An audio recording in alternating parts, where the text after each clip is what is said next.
Who's next? Gentleman right here. My name's Bob Brammer. I live about 5 or 6 blocks away in Beaverdale, and we're really gled you came here, Mr. President. Thank you. It's not hard to come here. This is a nice neighborhood, by the way. It's great. I love these big trees. So, yeah, it's beautiful. My question relates to things halfway around the world and how they affect the economy, particularly the wars and the enormous amount of spending that has gone into that over the last decade, not just the last couple of years. So this is what I'd ask.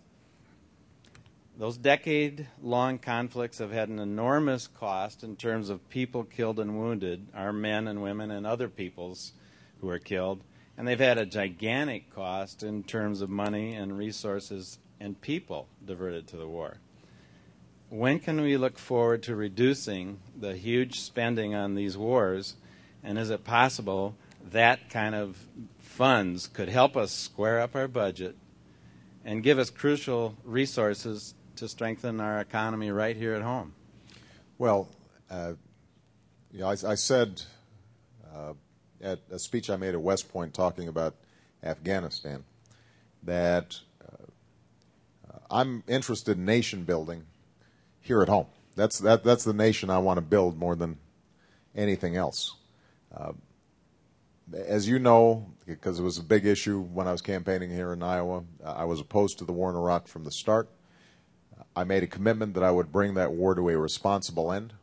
We have now ended our combat mission in Iraq, and we've pulled out 100,000 troops out of Iraq since I was in office.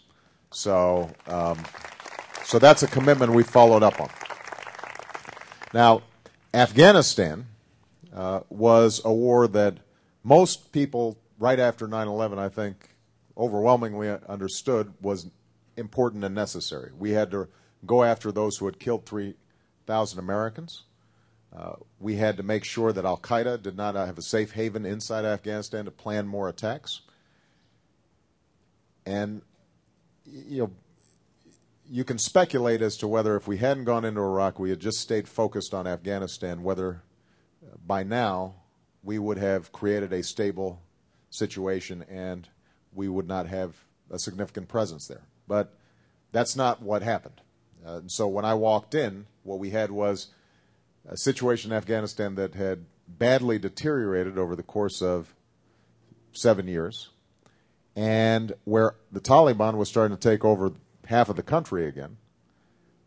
You had a very weak Afghan government, and in the border region between Afghanistan and Pakistan, you had al-Qaeda still plotting to attack the United States. Now, I had said during the campaign, we need to make sure that we're getting Afghanistan right. And what I committed to when I came into office was we'll put additional resources, meaning troops and money on the civilian side, to train up Afghan forces,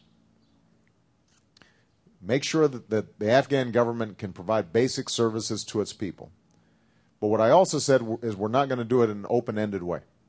We're going to have a time frame within which Afghans start having to take more responsibility for their own country.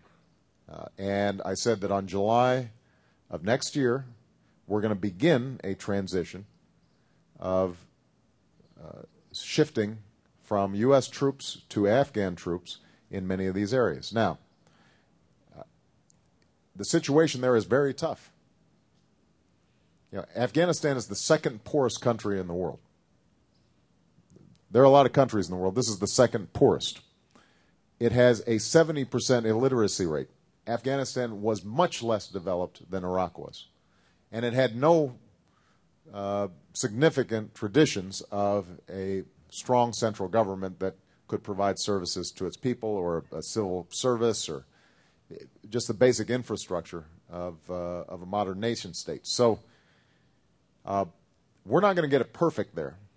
It is messy, it is hard, and the toughest job I have is when I deploy young men and women into a war theater, because some of them don't come back, and I'm the one who signs those letters to family members, offering condolences for the enormous sacrifice of their loved ones. But I do think that what we are seeing is the possibility of training up Afghan forces more effectively, keeping pressure on al-Qaeda so that they're not able to launch big attacks, and that over the next several years, as we start phasing down, those folks start lifting up.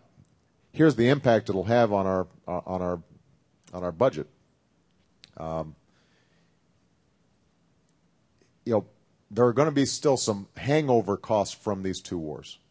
The most obvious one being veterans, which we haven't always taken care of as well as we should have, and I've had to ramp up veterans spending significantly because I think that's a sacred trust. They've served us well. We've got to serve them well. And that means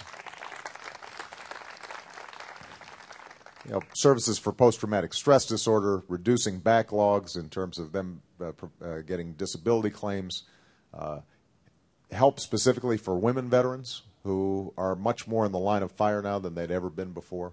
All those things cost some money. So there's no, even as we start winding down the war in Afghanistan, it's not as if there's going to be a huge peace dividend right away. But what it does mean is we'll be able to more responsibly manage our military budget. And this is another example of where, you can't say you want to balance the budget and not take on reform in the Pentagon. I mean, we've already pushed hard to eliminate some weapons programs in the Pentagon budget that the generals, the people who actually do the fighting, say we don't need. But getting those programs shut down is very difficult because typically there's not a single weapons program out there that doesn't have some part being built in 40 different congressional districts in 10 or 20 different states so that everybody has a political vested interest in keeping it going. And Bob Gates, my defense secretary, has been really good about pushing hard on that, and we've won some battles, but that's going to be an area that we're going to have to take a serious look at as well. When we put forward a plan for getting a handle on our long-term debt and deficits. Okay.